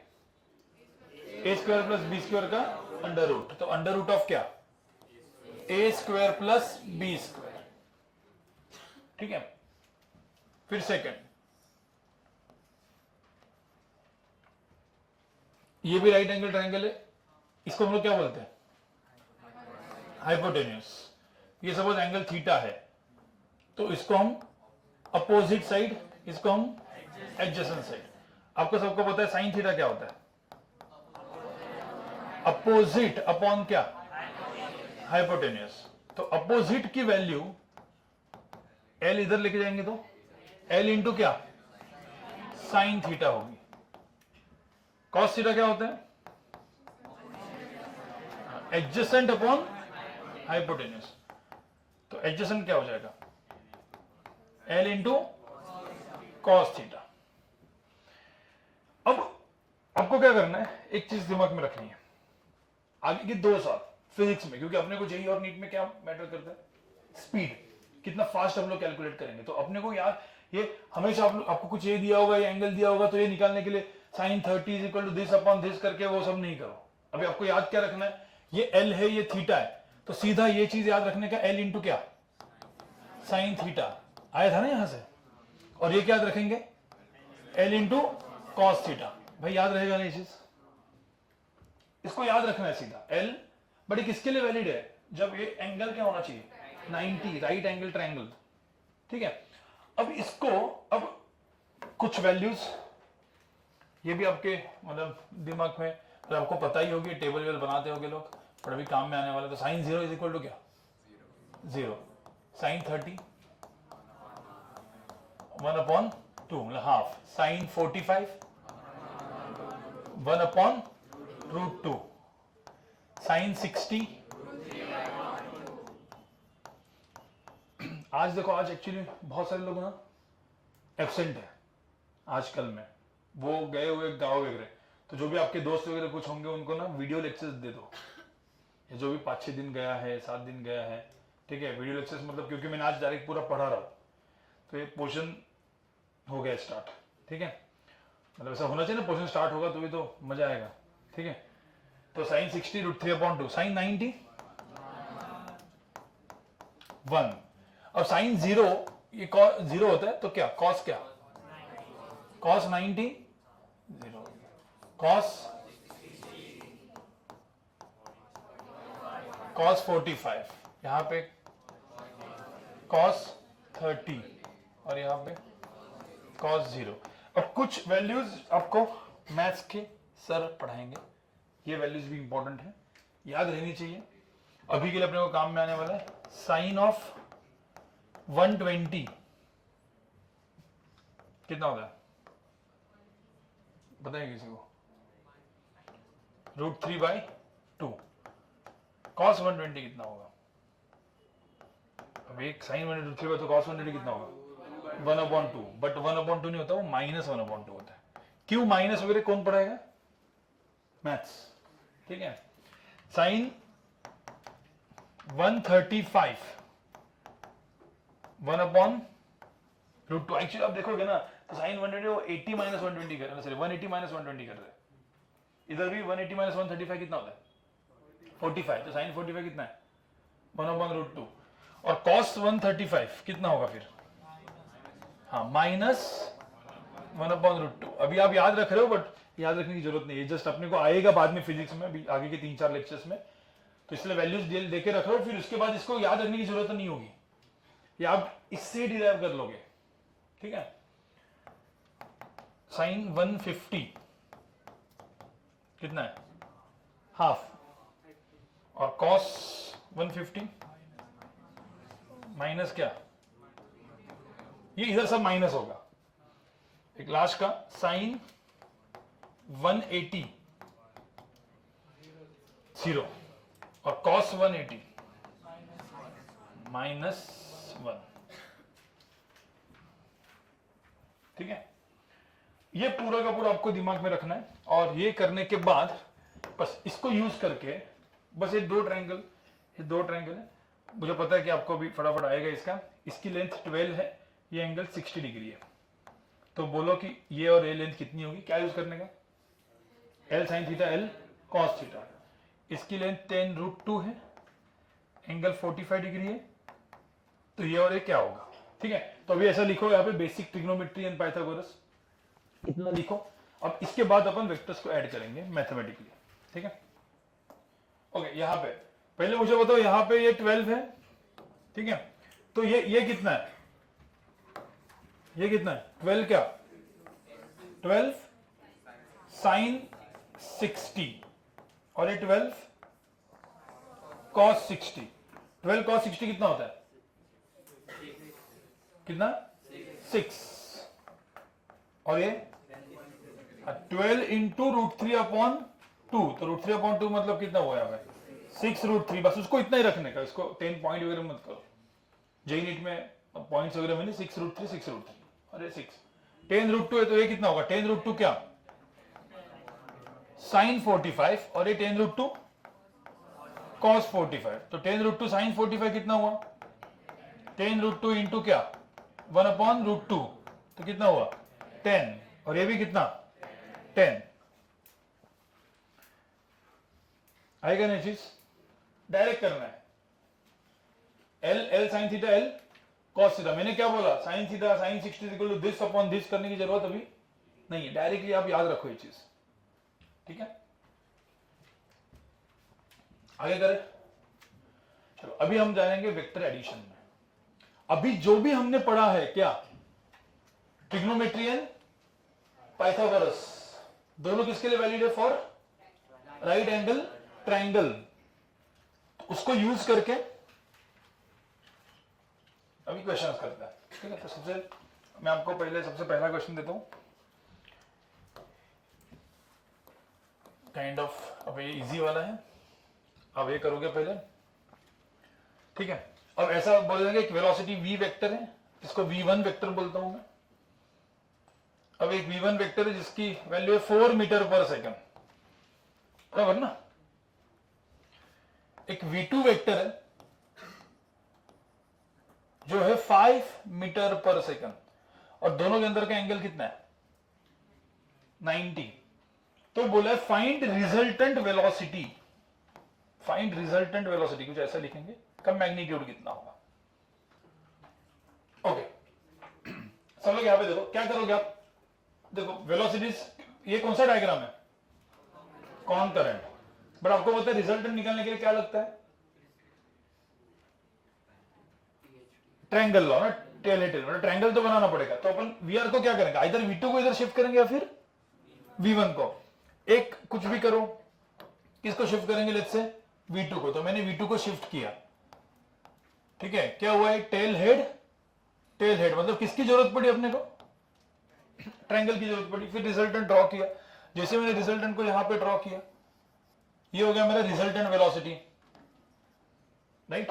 किसने सिर्फ आर लिखा है, आर भी लिख सकते हो, कोई प्रॉब्लम नहीं आपको जो लिखना है, बट रिजल्टेंट मतलब वी आर, ऐसा रिजल्टेंट वेलोसिटी, ठीक है। अब ये 4 है, ये 5 है, तो ये कितना होगा, कैसे निकालते हैं, पाइथागोरस थ्योरम। तो क्या लिखेंगे यहां पे, अंडर रूट ऑफ क्या 4 स्क्वायर प्लस 5 स्क्वायर, तो कितना हुआ यहां पे, अंडर रूट ऑफ कितना 16 प्लस 25 कितना 41। तो अब आप एक्चुअली ध्यान रखना, इधर मॉड वी, कुछ लोगों ने सिर्फ V R vector is equal to √41 लिखा है, क्या ये सही है, ये सही नहीं है, क्या सही है फिर, modulus of V R vector, mod ना ये मॉड्यूलस है, इज इक्वल टू कितना, रूट कितना 41, और किसने लिखा √41 मीटर। हाँ, अभी के अपन आगे के क्वेश्चंस में नहीं मीटर पर सेकंड वगैरह लेंगे नहीं, अभी हम लोग ये भी जब फिजिक्स पढ़ेंगे तब मीटर पर सेकंड स्क्वायर, एक्सेलरेशन और वो सब यूनिट्स वगैरह बाद में आएंगे, ठीक है। वैसे भी शेयर सर आपको यूनिट्स एंड डायमेंशंस पढ़ाएंगे, ठीक है। तो ये सबको समझ में, मतलब इसमें कुछ था नहीं। हाँ, कुछ कुछ लोग होते हैं जिसको बोलते हैं कि भाई मुझे वेक्टर का मैग्नीट्यूड तो पता चला, डायरेक्शन कैसे पता चलेगी। So direction is defined by what, angle. तो ये जो एंगल है, किसी ने बोला सर ये अल्फा एंगल कितना है, इसको अल्फा एंगल बोलेंगे। तो इस अल्फा एंगल में क्या लिखेंगे, tan alpha. What is tan alpha इस ट्रायंगल में, अपोजिट अपॉन क्या, एडजेसेंट। अपोजिट कितना है 5 अपॉन 4, तो इसको 5 अपॉन 4 लिखेंगे। बाद में ट्रिग्नोमेट्री में, मतलब आगे जाके ट्रिग्नोमेट्री में इसको ऐसा भी लिखा जाता है, अल्फा को फिर tan को इधर लेके आते हैं, तो ऐसा इसको ऐसा लिखते हैं, tan सर क्या लिखेंगे, tan टू द पावर क्या -1, ऐसे इसको ऐसा नहीं बोलते, इसको बोलते tan इनवर्स वर्ड आएगा, वो ट्रिग्नोमेट्री में पढ़ेंगे तो और दिमाग में घुसेगा। अभी के लिए tan इनवर्स हम लोग क्या लिखेंगे, इसको 5 अपॉन 4, tan इधर लेके जाएंगे। सर इसमें डायरेक्ट दोनों के हेड जॉइन कर सकता है क्योंकि रेक्टेंगल है ना, ये दोनों के हेड ऐसे डायगोनल सेम ही होगा ना सर। नहीं, डायगोनल सेम होगा लेकिन आंसर गलत आएगा बाद में, इसके लिए सेम हो सकता है, बाद में आंसर गलत होगा। तो कभी भी कॉनकरेंट वेक्टर्स होंगे, तो कॉनकरेंट वेक्टर्स में मैंने क्या बोला, कभी भी रिजल्टेंट कौन देगा, टेल हेड ही देगा, ये नहीं जॉइन कर सकते। बाद में दूसरे या तीसरे लेक्चर में इसको बोलूंगा, इसको सब्ट्रैक्शन ऑफ वेक्टर बोलते हैं, ये एडिशन नहीं। क्यों अभी कंफ्यूजन हो ना, ठीक है, अभी एकदम समझ में आया आपको ऐसा, ठीक है। चलो अभी दूसरा एग्जांपल, अब इसमें दिमाग लगने वाला है। ये तो अपने किससे यूज किया, सीधा क्या, पाइथागोरस, कुछ था ही नहीं क्योंकि दोनों में राइट एंगल ट्रायंगल था तो हो गया, ठीक है। अब थोड़ा सा हम यूज करेंगे पाइथागोरस एंड ट्रिग्नोमेट्री, मतलब आप करोगे पहले, आप बताओगे, हाँ जो लोग डेमो लेक्चर्स में बैठे थे उनको पता होगा, ठीक है, बाकी लोग को पता नहीं होगा, ठीक है। तो आप बाकी लोग को दिमाग लगाना पड़ेगा। एग्जाम्पल 2, ठीक है। अब मैंने बोला ये ए वेक्टर है, बी वेक्टर है, 4 6 और इसके अंदर का एंगल है 60 डिग्री। बोले फाइंड रिजल्टेंट वेक्टर का magnitude, find resultant vector, magnitude of resultant vector, बाद में tan अल्फा भी, बोले आर वेक्टर का मैग्नीट्यूड निकालो। एंगल कितना है 60। तो पहले क्या ड्रॉ करेंगे, पहले क्या करेंगे, किसको शिफ्ट करेंगे हम, बी को शिफ्ट, और फिर क्या ड्रॉ करेंगे, रिजल्टेंट, और फिर कुछ दिमाग लगाओगे। तो मुझे देखना है कि आप में से कितने लोगों को दिमाग लगा पाते हैं। ये पहला क्वेश्चन मैंने दिया इसलिए मैं थोड़ा सा आपको हेल्प कर रहा हूं। मुझे पहले तो बताओ इसमें बी वेक्टर है, तो सबसे पहले तो क्या करेंगे, बी को क्या करेंगे, शिफ्ट, तो ये ऐसे हो गया। फिर उसके बाद ये हो गया रिजल्टेंट। अब देखो, अब यहां पे एक पंगा है, पंगा सब लोग सुनो, इसमें अलग अलग पंगा है। एक पंगा तो क्या कि इसमें ये 4 है, ये 6 है, ये डायरेक्ट तो नहीं निकल सकता, क्यों, क्योंकि सपोज ये 60 होगा तो ये एंगल कितना होगा 120। तो ये एक्चुअली इतना तो कंफर्म है कि ये राइट एंगल तो है नहीं, तो पाइथागोरस लगेगा क्या, नहीं। तो 4 6 तो under root of 4 square plus 6 square तो नहीं लगाओगे। फिर थोड़ा सा और दिमाग लगाते, कोई बोले सर राइट एंगल बनाते हैं। अब कुछ कुछ लोग अलग अलग राइट एंगल बनाते हैं, कुछ लोग बोलेंगे सर ऐसा राइट एंगल बनाते हैं, ऐसा मैं डायरेक्टली ड्रॉ कर दूंगा। भाई ऐसा राइट एंगल बनाया तो ये एंगल 60 और 60 नहीं है, ये एंगल बाइसेक्टर थोड़ी है, तो ये तो नहीं करेंगे। फिर क्या करेंगे, हाँ कोई बोलेगा सर मैं ऐसे कर सकता हूं, पर ये राइट हो गया तो ये हो गया क्या, नहीं। और कौन सा इजी कंस्ट्रक्शन, और कौन सा है, हाँ देखो ऐसा सपोज इधर से ऐसे परपेंडिकुलर ड्रॉ किया और यहां से इसको एक्सटेंड किया, तो अब देखो ये बड़ा वाला क्या बन गया, राइट एंगल ट्रायंगल। और जैसे राइट एंगल ट्रायंगल हो गया, जितने ज्यादा राइट एंगल ट्रायंगल दिखेंगे ना उतना खुश होने का, क्योंकि उसमें क्या लगता है, पाइथागोरस एंड ट्रिग्नोमेट्री। अब देखो ये 120 है तो ये एंगल कितना हुआ, तो अब आप देखोगे मुझे निकालना ये लेंथ है ना, इसमें क्या लगेगा, कौन सा, ट्रिग्नोमेट्री। याद करो ना क्या था, L sine theta, L cos theta, ये आ गया, ये आ गया, तो पूरी एल एन भी आ गई, पूरी एल एन भी आ गई, तो क्या मिल गया फिर बड़े वाले ट्रायंगल में, पाइथागोरस। तो ट्रिग्नोमेट्री लगी, पाइथागोरस लगा और आंसर आ गया ना, निकालो। ओके ये 6 से 60 डिग्री है, ठीक है। बताओ यहां पे ये क्या होगा, 6 इंटू क्या, साइन 60, ये क्या हो जाएगा 6 कॉस 60, फिर 6 साइन 60 कितना होता है, 6 इंटू √3/2 कितना हुआ यहाँ पे 3√3, 6 cos 60 6 इंटू हाफ कितना हुआ यहाँ पे 3, 3 + 4 कितना 7, तो यहाँ पे तो आएगा 7, यहाँ पे कितना आएगा 3√3, फिर ये चीज कितना हो जाएगा अंडर रूट ऑफ कितना 7 स्क्वायर प्लस 3√3 का स्क्वायर कितना, हाँ 49 प्लस 27, ये भी आना चाहिए। 3√3 का स्क्वायर कैसे करते हो वैसे, 3 स्क्वायर 9 इंटू 3 27, नहीं भी आ रहा होगा तो उसके एक बेसिक लेक्चर्स भी होने वाले हैं, उसमें वो मैथ्स के लेक्चर उसमें अटेंड कर लेना, ठीक है। कितना हुआ रूट कितना,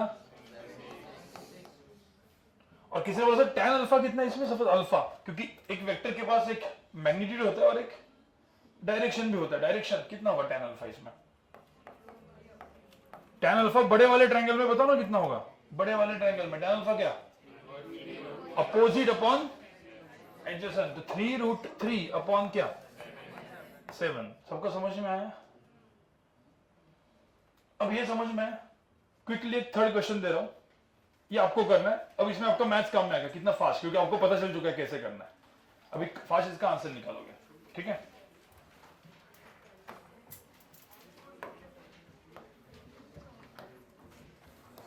एग्जाम्पल 3,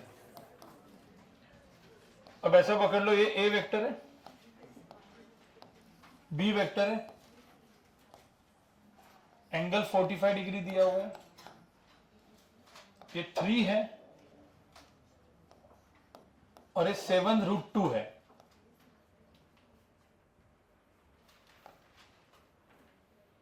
क्या पूछा है? फाइंड क्या? रिजल्टेंट वेक्टर का मैग्नीट्यूड। ओके गाइस, आया कि इसका आंसर आया किसी का? कितना आया? √149, उस मॉड्यूलस √149 आएगा। कैसे? तो पहले क्या करेंगे, बी को क्या करेंगे? शिफ्ट। तो पहले बी को शिफ्ट किया, कितना है? 7√2। फिर इसका क्या ड्रॉ किया अपन ने? ऐसा रिजल्टेंट। अब ये रिजल्टेंट को निकालने के लिए क्या करना पड़ेगा? हाँ, अपने को पाइथागोरस ट्रिग्नोमेट्री, तो कंस्ट्रक्शन करना पड़ेगा। कंस्ट्रक्शन कैसे करेंगे? परपेंडिकुलर ड्रॉप करो, फिर इसको क्या करो? एक्सटेंड। अब ये 45, तो ये भी कितना है? 45। अब ये 7√2, तो ये चीज क्या हो जाएगा? 7√2 क्या? Into sine 45। ये 7√2 इंटू cos 45। 7√2 साइन 45 कितना होता है? 7√2 इंटू 1/, तो कितना आएगा यहाँ पे? 7। यहाँ पे 7√2 cos 45 कितना है? कितना आएगा? 7। तो ये 7, ये भी 7, तो ये 7 + 3 कितना? 10। तो इसका जो लेंथ है ये आएगा 10, और ये कितना आएगा? 7। तो ये लेंथ कितनी आएगी? अंडर रूट ऑफ क्या? 10 स्क्वायर प्लस 7 स्क्वायर, तो कितना? 100 प्लस 49 √149। ये हो गया हमारा रिजल्ट। एंड tan अल्फा कितना? सो tan अल्फा की जो वैल्यू आएगी वो कितनी आएगी? 7/10। तो 7/10 0.7, बराबर ना? तो अल्फा क्या हो जाएगा? tan inverse of 0.7। आपको इतना ही मतलब लिखना है, ऐसा है। अल्फा इज इक्वल टू फिर tan इनवर्स ऑफ जैसे 0.7 इसमें ये, और फिर एबीसीडी ऑप्शन में ऐसा ऑप्शन दिया रहेगा, क्योंकि किसी वाला डायरेक्शन बताओ तो tan इनवर्स ऑफ 0.7, इसको टिक करके आनेगा। ठीक है, इसको समझ में? अब थोड़ा सा अलग क्वेश्चन। अब इसमें वापस ट्रिग्नोमेट्री पाइथागोरस लगाना है, पर दिमाग थोड़ा सा क्या है? अलग। ठीक है, तो आपका दिमाग अलग चलता है क्या? देखते हैं कितने लोगों का दिमाग थोड़ा सा अलग चलता है, देखते हैं। आगे करो।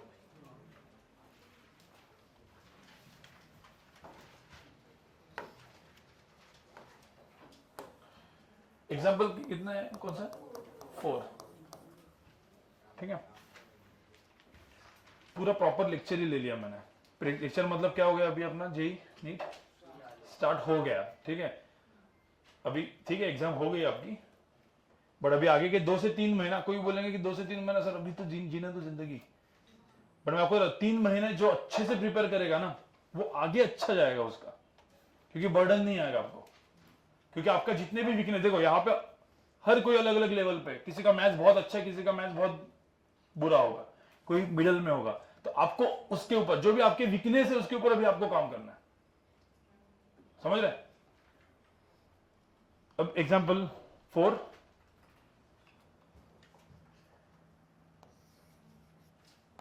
ये वेक्टर ए वेक्टर है जिसकी लेंथ है 8, ये वेक्टर बी वेक्टर है जिसकी लेंथ है 6, और इसके अंदर का एंगल है 120 डिग्री।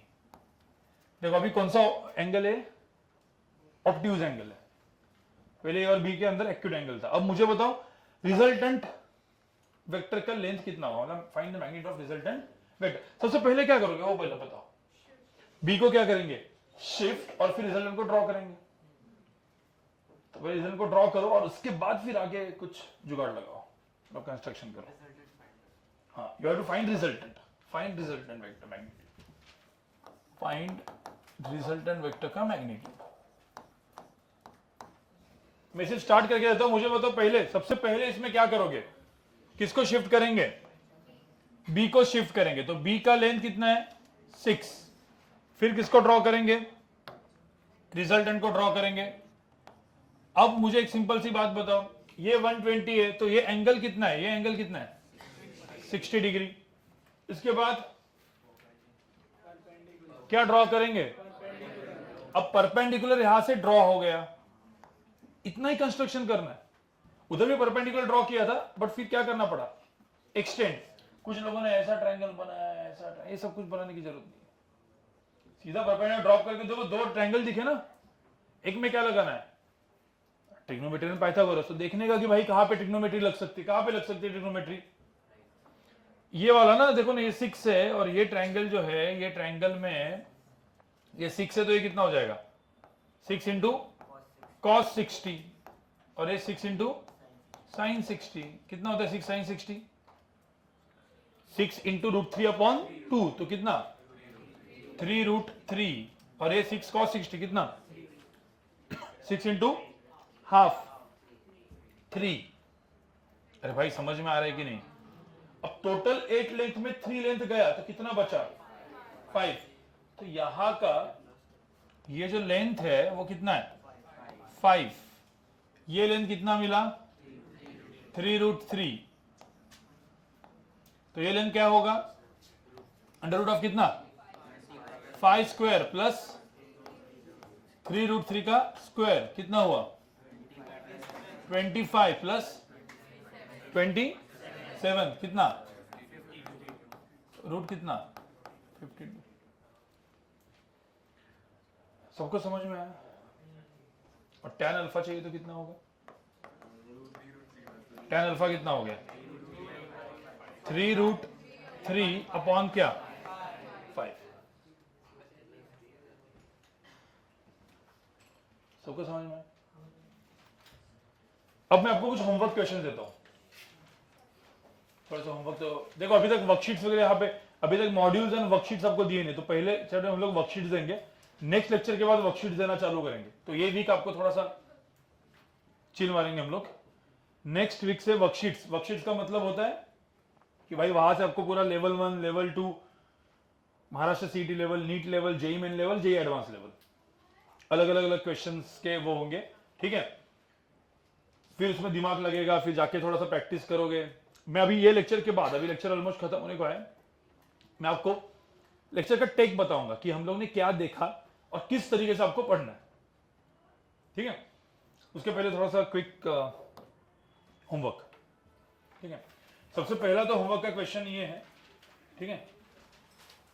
और ये वाला जो खास करके जो मैं दे रहा हूं, इसको कुछ लोग 5 मिनट में सॉल्व करेंगे, कुछ लोग को आधा घंटा लगेगा, लेकिन वो टाइम आपको स्पेंड करना पड़ेगा, ठीक है। ये डेरिवेशन है, डेरिवेशन ऑफ फॉर्मूला। मुझे एक सिंपल सी बात बताओ, ये मैंने वेक्टर दिया है ए, ये वेक्टर दिया है बी, वेक्टर ए का magnitude is given let's say ए, मतलब पहले कितना था 2 था, 3 था, 5 था, इधर क्या दिया है ए, इसका मैग्नीट्यूड कितना है बी, और इन दोनों के अंदर का एंगल कितना है थीटा। तो अब मुझे बोला रिजल्टेंट वेक्टर का मैग्नीट्यूड बताओ, क्या करना पड़ेगा शिफ्ट, फिर क्या करना पड़ेगा, फिर क्या करना पड़ेगा कंस्ट्रक्शन, और ये सब कुछ करके मुझे ये प्रूव करके दिखाना है। You have to prove this, you have to derive this कि रिजल्टेंट वेक्टर जो आएगा उसका मैग्नीट्यूड आएगा under root of A square plus B square plus 2ab cos theta. You have to derive this, and even you have to derive this, tan alpha is equal to b sin theta upon a plus b cos theta. Actually आप देखोगे तो बहुत fast आ जाएगा ये तो सबसे easy है, कैसे आपको समझ में आएगा। You have to derive this using what, जो भी अपन ने भी पढ़ा है, और थोड़ा सा ट्रिग्नोमेट्री पाइथागोरस और दिमाग में लगा के आप इसको डिराइव करोगे। ये जितने भी क्वेश्चंस दिए हैं एक चीज, ठीक है। अभी लेक्चर का मैं थोड़ा सा समअप कर रहा हूँ, लेक्चर को कंक्लूड कर रहा हूँ, ठीक है। सब लोग यहाँ पे देखो, अभी आप आंसर्स वगैरह बाद में निकाल दो। यहाँ पे देखो, इस क्वेश्चन में देखो, सबसे पहले मैंने क्या बोला, ये इसका क्या आने वाला है, फॉर्मूला है ना, डेरिवेशन। अब ये जो फॉर्मूला है, आप देखोगे ना, ए की, बी की और थीटा की वैल्यू, कोई भी आपने पिछले वाला क्या क्वेश्चन किया होगा, जो अपन ने किया था पहले, कौन सा किया था, 45 डिग्री वाला, मतलब उसके पहले वाला कौन सा था, 60 वाला कुछ किया था ना। सबसे पहले कौन सा किया था, 6n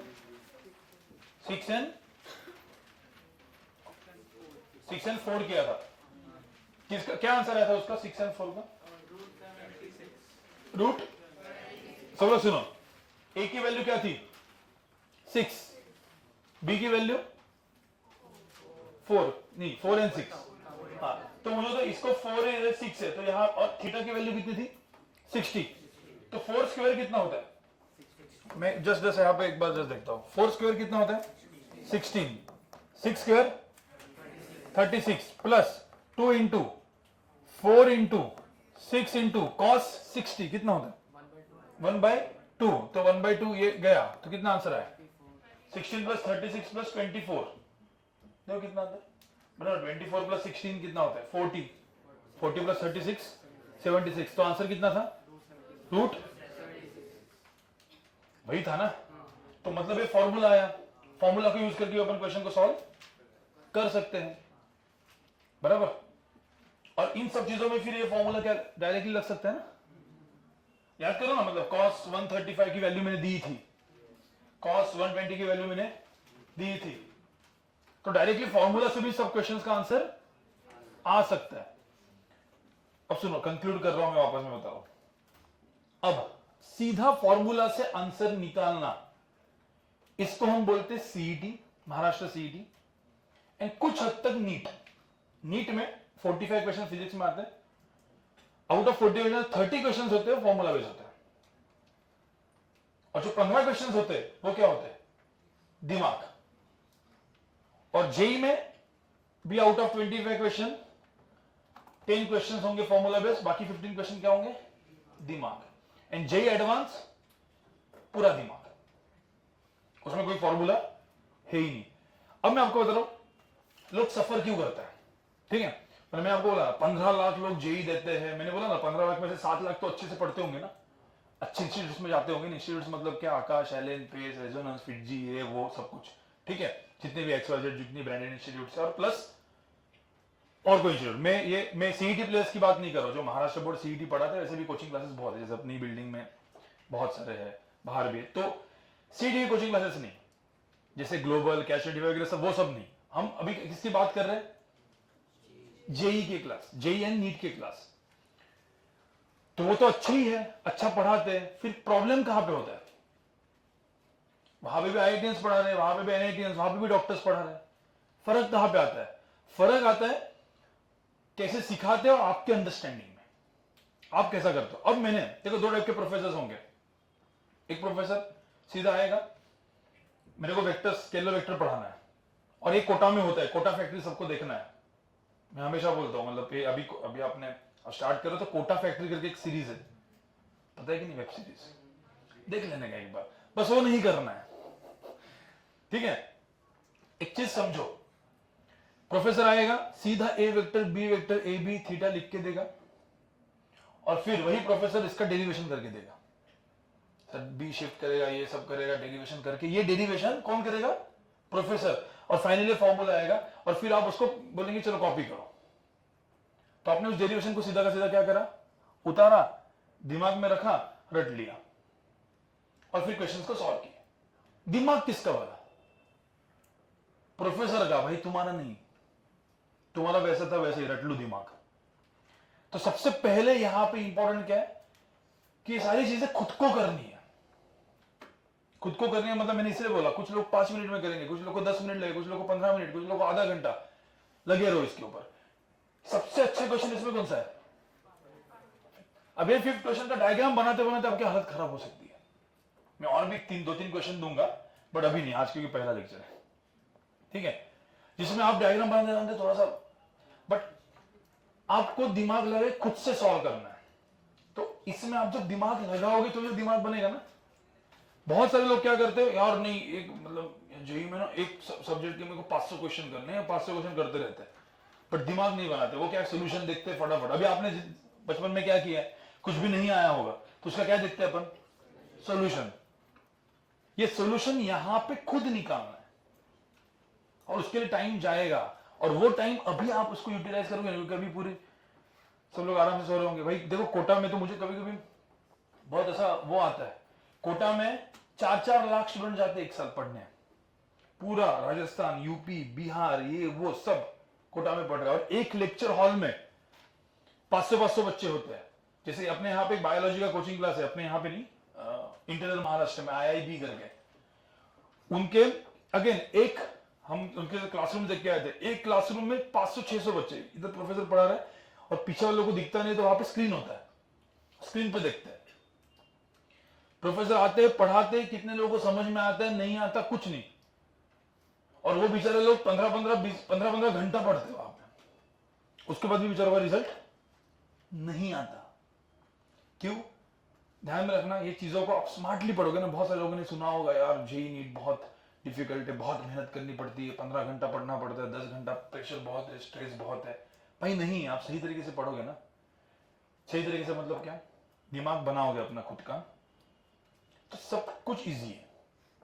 तो हमारा सबसे पहला काम क्या है, आगे के 3 से 4 महीना ये बनाना, और ये बनाने के लिए आपको खुद को बैठना पड़ेगा। यहाँ पे हर एक का दिमाग अलग अलग लेवल पे, कुछ लोगों का बहुत फास्ट चलता होगा, कुछ लोगों का स्लो चलता होगा। जब स्लो चलता होगा तो भाई उसको, आपको पता है आपका क्या वीक है, इमेजिनेशन वीक है, कभी होता है ना ब्लैंक होता है आदमी, यहाँ पढ़ के ब्लैंक, ठीक है। कुछ लोग को होता है ना एप्लीकेशन वीक है, कुछ लोग का मैथ्स वीक होगा, एनालिटिकल वीक होता है। तो वो आप पहले आपका वीकनेस को समझना है और उसके ऊपर काम करना है। मैं आपको बता रहा हूं, वापस स्केलर एंड वेक्टर टाइप करो, अनअकैडमी फिजिक्स वाला है, कोई भी वीडियो आप देख लो, हर जगह पे एक ही स्टैंडर्ड मेथड रहेगी, डेरिवेशन देंगे, खटाखट करेंगे, आंसर करेंगे। बट वो तो सब वैसे ही पढ़ रहे हैं ना, आप भी वैसे ही पढ़ोगे तो उसको रैट रेस बोलते हैं। 7 लाख लोग सेम तरीके से पढ़ रहे हैं, तो फिर तुमने अलग क्या किया? तो अलग तुमको थोड़ा सा अभी से पढ़ना पड़ेगा, और उसका गाइडेंस हम देंगे। एक बार आपको समझ में कि कैसे अलग पढ़ना है, फिर उसको हर एक जगह पे वैलिड करने का हो गया, ठीक है। लेकिन बोलने को है, सही खत्म करो, ठीक है। अभी 5:15 हुआ है। सो गाइस, समझ में आया सबको?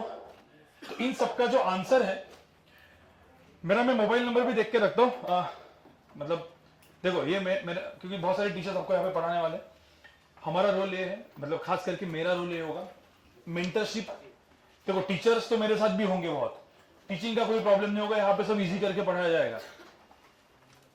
प्रॉब्लम कहाँ पे होने वाला है, कभी कभी आप डिमोटिवेट होंगे तो मोटिवेशन की जरूरत लगेगी। आप सही पढ़ रहे हो कि नहीं कौन देखेगा? तो मैं, आतिश सर या जितने भी टीचर्स है, जो लोग के साथ भी आप कंफर्टेबल होंगे, उनको पूछ लेने का, सर यार चमक नहीं रहा है, हम बताएंगे भाई क्या करना पड़ेगा आपको, बट आपको ओपनली होकर बात करनी पड़ेगी, ठीक है। तो मेरा पर्सनल नंबर यहाँ पे मैं लिख के दे रहा हूँ, 9945563047, ठीक है। जब भी आप इसका ऐसा फोटो खींच के भेज दो कि आपने क्या किया है, ठीक है। और ध्यान में रखना, मैं डायरेक्टली किसी का भी नंबर सेव नहीं करने वाला हूं। जो सबसे मुझे ज्यादा तंग करेगा उसका ही नंबर सेव करूंगा। और जिस वक्त मेरा रिकॉर्ड है, मैंने पिछले बार भी किसी को बोला होगा, आपका मोबाइल नंबर मेरे मोबाइल में सेव हो गया विथ योर बैच, मतलब 2025-27 ऐसा मैंने सेव किया आपका नंबर, आपके पेरेंट्स का नहीं, तो कंफर्म आपका IIT श्योर शॉट है या नीट में आपको मिला वो। इसीलिए मैं वही सेव करता हूं जो मुझे सबसे ज्यादा तंग करता है, और ये मेरा रिकॉर्ड है, मतलब ये मेरा रिकॉर्ड हो चुका है। तो आपका काम है, ठीक है, गौरव सावे नंबर, ठीक है। चलो गाइस, मिलते हैं हम लोग